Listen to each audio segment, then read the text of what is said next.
கேட்ட கேள்வி ரொம்ப அற்புதமான கேள்வி. சர்ச்சில் பிரசங்கிக்கும் போது இந்த 25 வயசுக்கு கீழே இருக்கிறவங்கள அவங்கள நினைச்சுக்கிட்டு கவனமா பிரசங்கிக்கணும். ஏன் இப்ப இருக்கிற காலத்துல 8 வயசு 7 வயசு 9 வயசுல அப்படியே நட உட பாவனை எல்லாம் மாறிடுச்சு. ஒரு காலத்துல குடிச்சதை பெருசா பேசணும், நார்மல் ஆயிருச்சு. பயங்கரமான வெளிநாடுகள்ல எங்கேயோ ஒருத்தருங்க பயன்படுத்தின அந்த போதை வஸ்துகளை இன்னைக்கு சர்வசாதாரணமா பயன்படுத்துறாங்க. இந்த 25 வயதுக்குள்ள இருக்கிறவங்கள மேல ரொம்ப கரிசனை வச்சு பிரசங்கிக்கும் போது முழு சபையின் ஜனங்களும் முழுமையா தேவனுடைய வார்த்தை பிரசங்கிக்கிற மாதிரி இந்த கடைசி காலத்துல கண்டிப்பா ஊழிய செய்தி ஆகும். யங் பீப்புளுக்கு ஹெல்ப்ஃபுல்லா இருக்கிற நிறைய விஷயங்கள் நீங்க மெயின் சர்வீஸ்ல பேச முடியாது. ஏன்னா அங்க சின்ன பசங்களும் இருப்பாங்க, அது இன்னும் அப்ரோப்ரியேட்டா இருக்கும். கண்டிப்பா பெரியவங்களுக்கு போர் அடிக்கும், இவங்க என்ன இதை பேசிட்டு இருக்காங்க.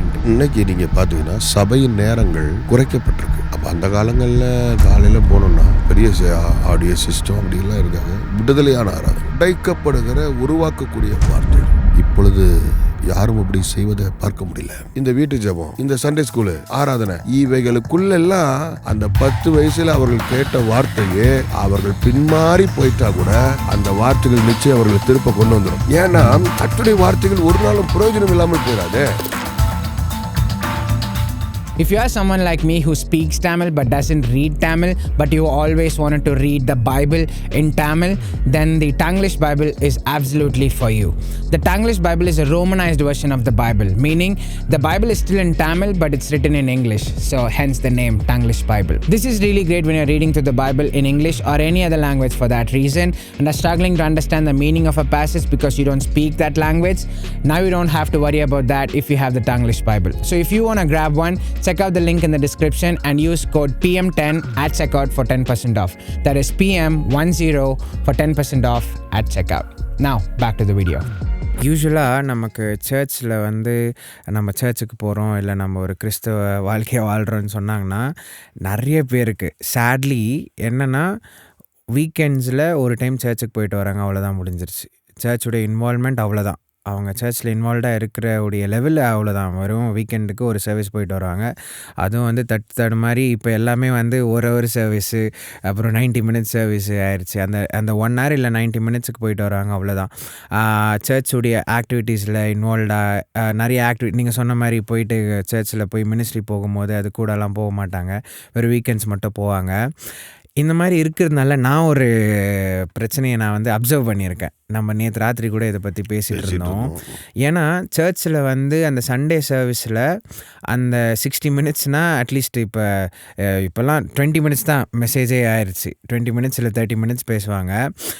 அந்த 30 மினிட்ஸில் சபையில் 1 வயசு குழந்தையும் இருக்கும். 1 வயசு குழந்தைங்க நம்ம பேசுறது எதுவும் புரியாதுன்னே வச்சுப்போமே, ஆனால் 1 வயசு குழந்தையும் இருக்கும், 70 வயசு பாட்டியும் இருப்பாங்க. இப்போ இவங்க எல்லாருக்கும் ஏற்ற மாதிரி நீ புரிகிற மாதிரி நீங்கள் பேசி ஆகணும். ஒரு பாஸ்டராக நீங்கள் ப்ரீச் பண்ணுறீங்கன்னா பேசி ஆகணும். ஸோ எல்லாருக்கும் ஏற்ற மாதிரி ஸ்பெசிஃபிக்காக அவங்களுடைய கன்சர்ன்ஸுக்கு அவங்களுடைய வாழ்க்கைக்கு ஏற்ற மாதிரி கொஞ்சம் எப்படி சொல்கிறது, டெய்லர்டாக பேசுகிறது ரொம்ப கஷ்டம் அந்த டைமில். ஸோ இதனால தான் நம்ம பழைய சர்ச் மாடல் எனக்கு ரொம்ப பிடிக்கும். என்னென்னா சண்டேஸில் சண்டே ஸ்கூல் இருக்கும், சின்ன பசங்கள்லாம் சண்டே ஸ்கூலுக்கு போயிடுவாங்க, யூத் மீட்டிங் இருக்கும், 25 வயசு 30 வயசுக்குள்ளே இருக்கிறவங்கலாம் யூத் மீட்டிங் போயிடுவாங்க. அதுக்கப்புறம் சண்டே சர்வீஸ் இருக்குது, இது சண்டே நடக்கும். அதுக்கப்புறம் வெட்னஸ்டே பைபிள் ஸ்டடி நடக்கும். அப்புறம் ஃப்ரைடே ஃபாஸ்டிங் ப்ரேயர் நடக்கும். இந்த மாதிரி எல்லா விஷயத்துலையும் இதில் எல்லாத்துலேயும் இன்வால்வ்டாக இருந்தாங்கன்னா, இப்போ யூத் மீட்டிங் வந்தாங்கன்னா இப்படி நீங்கள் சொல்கிற பல காரியங்கள் இருந்தால் நிச்சயம் உருவாக்கப்படுவாங்க. அதுதான் சொல்கிறேன். ஏன்னா யூத் மீட்டிங்க்கு வரும்போது மெயின் சர்வீஸில் சண்டே சர்வீஸில் நிறைய காரியங்கள் யங் பீப்புளுக்கு ஹெல்ப்ஃபுல்லாக இருக்கிற நிறைய விஷயங்கள் நீங்கள் மெயின் சர்வீஸில் பேச முடியாது. ஏன்னா அங்கே சின்ன பசங்களும் இருப்பாங்க, அது இன்னும் அப்ரோப்ரியேட்டாக இருக்கும். பெரியவங்களுக்கு போர் அடிக்கும், இவங்க என்ன இதை பேசிகிட்டு இருக்காங்கன்ட்டு. சின்ன பசங்களுக்கு சண்டே ஸ்கூலில் பசங்களுக்கு அவங்களுக்கு சொல்ல வேண்டியதை இப்போ மெயின் சர்வீஸில் சொன்னாலும் எல்லாருக்கும் போர் அடிச்சிடும், ரொம்ப சைல்டிஷாக போயிடும். அதனால் அதை தான் சொல்கிறேன், அந்தந்த குரூப்புக்கு ஏற்ற மாதிரி அந்தந்த அங்கங்கே வச்சு அவங்களுக்கு சொல்லிக் கொடுப்பாங்க. இது நிறைய இடத்துல இப்போ நிறைய பேர் பண்ணுறாங்க, ஒரு மெஜாரிட்டியே பண்ணுறாங்கன்னு வச்சுப்போமே. ஆனால் இன்னொரு பெரிய மெஜாரிட்டி இதில் எல்லாத்துலேயும் ரிமூவ்டாக இருக்கிறாங்க. சர்ச் பண்ணாலுமே நம்ம பிலீவர்ஸ் போய் பார்ட்டிசிபேட் பண்ணுறதில்ல. So I think that is one of the things that is a road block. ஒரு ஆவிக்குரிய வாழ்க்கையில் வளர்ந்து கன்சிஸ்டண்ட்டாக இருக்கிறதுக்கு, இறங்கி ஏறாமல் விழுந்து எழும்பாமல் கன்சிஸ்டண்ட்டாக இருக்கிறதுக்கு இந்த விஷயம் ஆப்சண்ட்டாக இருக்கிறதுனால நிறைய பேர் கஷ்டப்படுறாங்கன்னு நினைக்கிறேன்.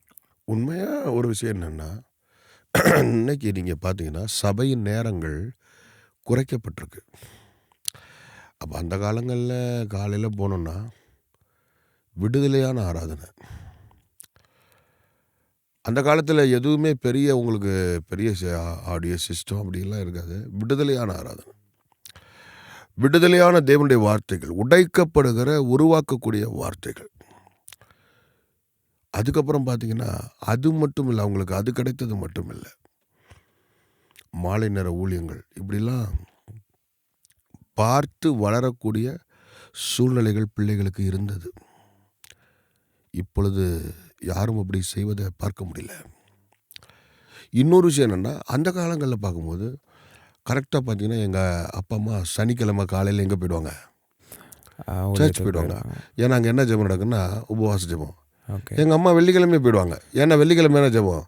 பெண்கள் ஜெபம். வெள்ளிக்கிழமை பெண்கள் ஜெபம், சனிக்கிழமை உபவாச ஜெபம், வெள்ளிக்கிழமை சாயந்தரம் வீட்டு ஜெபம், ஞாயிற்றுக்கிழமை காலையில் ஆராதனை சண்டே ஸ்கூலு, அதுக்கு பிறகு மாலையில் சுவிசேஷ ஊழியம், அப்புறம் புதன்கிழமை திங்கக்கிழமை புதன்கிழமை பைபிள் ஸ்டடி, இப்படி வரிசையாக இருந்துகிட்டே இருக்கும். இப்போ என்ன விஷயம் அப்படின்னா, இந்த சின்ன பிள்ளைங்கன்னு சொல்கிறோம் இல்லையா, இவர்களை நான் சொன்னேன் இல்லையா, ஒரு 5th ஸ்டாண்டர்ட் படிக்கிற வரைக்கும் அவங்க ஒரு 10-11 வயசு வரைக்கும் நம்ம பேச்சை கேட்குறாங்கல்ல. இந்த 11 வயசுக்குள்ள இந்த உபவாச ஜெபம், இந்த வீட்டு ஜெபம், இந்த சண்டே ஸ்கூலு, இந்த சர்ச்சு ஆராதனை, இவைகளுக்குள்ளெல்லாம் அவங்க 10 வயசு வரைக்கும் இருந்துட்டாவே போதும். அந்த 10 வயசில் அவர்கள் கேட்ட வார்த்தையே அவர்கள் பின்மாறி போயிட்டா கூட அந்த வார்த்தைகள் நிச்சயம் அவர்களை திருப்ப கொண்டு வந்துடும். ஏன்னா கர்த்தருடைய வார்த்தைகள் ஒரு நாளும் பிரயோஜனம் இல்லாமல் போயிடாதே. அவர் எந்த நோக்கத்துக்காக நம்ம இடத்துல அந்த வார்த்தை அனுப்புகிறாரோ அந்த நோக்கத்தை நம்ம நிச்சயம் அது நிறைவேற்றும். இன்னொரு விஷயம் என்னென்னா, இப்போ சர்ச்சில் பிரசங்கிக்கும் போது இந்த காலத்தில் நீங்கள் கேட்ட கேள்வி ரொம்ப அற்புதமான கேள்வி. இந்த 25 வயசுக்கு கீழே இருக்கிறவங்கள அவங்கள நினச்சிக்கிட்டு கவனமாக பிரசங்கிக்கிறோம். ஏன் இப்போ அப்போ நான் வழி மாறி போன காலங்கள் கூட கொஞ்சம் தாமதம் தான். ஆனால் இப்போ இருக்கிற காலத்தில் 8 வயசு 7 வயசு 9 வயசில் அப்படியே நட உட பாவனை எல்லாம் மாறிடுச்சு. ஒரு காலத்தில் குடித்ததை பெருசாக பேசணும், இப்போ அது நார்மல் ஆயிடுச்சு. அது நார்மல்னா அது பரவாயில்ல அப்படிங்கிற ஆயிடுச்சு. அப்புறம் பார்த்தீங்கன்னா கொஞ்ச நாள் கழித்து இப்போ அவங்க இந்த பயங்கரமான வெளிநாடுகளில் எங்கேயோ ஒருத்தருங்க பயன்படுத்தின அந்த என்ன சொல்கிறது போதை வஸ்துகளை இன்றைக்கி சர்வசாதாரணமாக பயன்படுத்துகிறாங்க. அப்படின்னு சொல்லும்போது இந்த 25 வயதுக்குள்ள இருக்கிறவங்கள மேலே ரொம்ப கரிசனை வச்சு பிரசங்கிக்கும்போது அவர்களையும் லைட்டாக டச் பண்ணி அவர்களை என்கரேஜ் பண்ணி பெரியவங்களையும் என்கரேஜ் பண்ணி சபைக்கு தேவையான வார்த்தையை பகிர்ந்து கொள்ளும்போது முழு சபையின் ஜனங்களும் முழுமையாக தேவனுடைய வார்த்தையை பிரசங்கிக்கிற மாதிரி இந்த கடைசி காலத்தில் கண்டிப்பாக ஊழிய செய்தி ஆகணும். உங்கள் டைமில் உங்கள் ஜெனரேஷனில் இப்போ ஒரு அந்த பாருங்க ஆல்கஹால் கன்சியூம் பண்ணுறதும் அதுக்கப்புறமா இல்லை ஒரு சிகரெட் பிடிக்கிறதும் அதுதான் வந்து பீக்குன்னு இருக்கும். ஆமாம், இப்போ வந்து அது வந்து அது எல்லாரும் பண்ணுறதான்ற மாதிரி ஆயிடுச்சு. இப்போ அதோடைய எக்ஸ்டென்ட் அந்த வேவர்ட்னஸ் உடைய எக்ஸ்டென்ட் வந்து இன்னும் மேலே போயிடுச்சு. So I think in many ways like எங்கள் ஜெனரேஷனுக்கு வந்து the access to means through which you can sin is more. நிறைய ஆப்ஷன்ஸ் இருக்குது. நாங்கள் போய் வேவர்டாக வந்து பாவம் பண்ணணும்னா எங்கேயும் போவே தேவையில்லை, கையிலேயே பாக்கெட்லேயே வச்சு சுற்றிட்டு இருக்கோம் எல்லாத்தையும். I think our generation needs the skill of discernment. அந்த பகுத்தறிகிற அந்த ஸ்கில் வந்து எங்களுக்கு வந்து இன்னும் தேவைப்படுதுன்னு நினைக்கிறேன். So if we have to grow, நம்ம அந்த டிசர்ன் பண்ணணும்னா அந்த நாலேஜ் வேணும்னா முதல்ல எது சரி எது தப்புன்னு தெரிஞ்சுக்கணும்.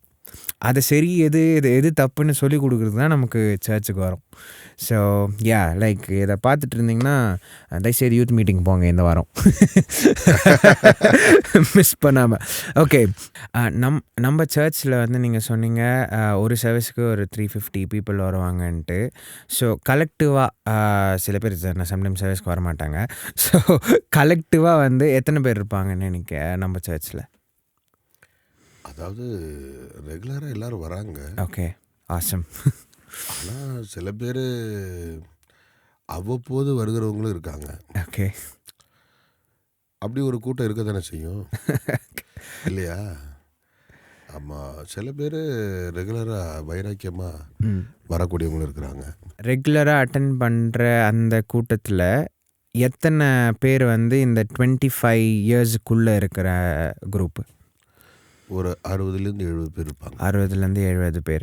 இப்போ இந்த 70 பீப்புளை நீங்கள் அப்சர்வ் பண்ணுவீங்க ஆப்வியஸ்லி, என்னென்ன பண்ணுறாங்க, அதுக்கப்புறமா அவங்க எப்படி நடந்துக்கிறாங்க, இதெல்லாம் அப்சர்வ் பண்ணுவீங்க.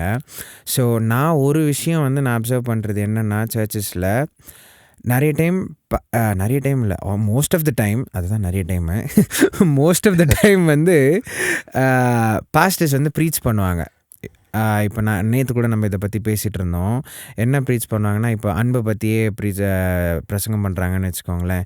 நம்ம அன்பாக இருக்கணும், ஆண்டவர் நம்மளை நேசித்த மாதிரி நம்ம பிறரை நேசிக்கணும், நம்மளை எப்படி நம்ம நேசிக்கிறோமோ அதே மாதிரி நம்ம நெய்பரை நேசிக்கணும், நம்ம எனிமீஸையும் நேசிக்கணும், இதெல்லாம் நேசிக்கணும் எல்லாம் சொல்லுவாங்க. இந்த நேசிக்கிறத நான் வந்து கிளாஸுக்கு போகும்போதோ இல்லை காலேஜுக்கு போகும்போதோ என் ஒர்க் பிளேஸுக்கு போகும்போதோ அதை நான் எப்படி வந்து ப்ராக்டிக்கலாக நான் வந்து அதை வந்து பண்ணுறது, அந்த நான் ஒருத்தரை நேசிக்கிறேன்றது எப்படி தெரிய வரும்? இப்போ நான் எக்ஸாம்பிளுக்கு இப்போ ஒர்க் பிளேஸில் வந்து தேவையில்லாமல் யாராவது ஒருத்தர் நமக்கு ரூடாக நடந்துக்கிறாங்கன்னு வச்சுக்கோங்களேன். இப்போ அந்த நேரத்தில் நான் ஒரு கிறிஸ்தவனா அவங்கள நேசிக்கணும்னா என்னுடைய ஆக்ஷன் எப்படி இருக்கணும்? இப்போ நேசிக்கணும்னு உடனே போயிட்டு அவங்க ரூடாக இருந்தவங்க கூட அப்புறம் அப்படி பரவாயில்லன்ட்டு அவங்ககிட்ட போயிட்டு நம்ம வந்து பழகிட்டு இருக்க முடியாது. ஆனால் அந்த நேரத்தில் அப்ராப்ரியேட்டான ஒரு கிறிஸ்டியன் பிஹேவியர் எப்படி இருக்கும்ன்றத, இந்த விஷயத்தை வந்து நிறைய டைம் வந்து பாஸ்டர்ஸ் வந்து ஹானஸ்டாக சொல்ல போனால் பேசுகிறதில்ல. ஸோ இது பேசாததுனால நிறைய டைம் வந்து எங்களுக்கு யங் பீப்புளாக இருக்கிற நிறைய பேருக்கு they find it hard to relate to what's been said in the church. சபையில் பிரசங்கிக்கப்படுகிற அந்த பிரசங்கத்துக்கெல்லாம் வந்து அவங்க வந்து கேட்டு அதை அப்ளை பண்ணுறதுக்கு ரொம்ப கஷ்டப்படுறாங்க. அதாவது உண்மையாக சொல்லணும்னா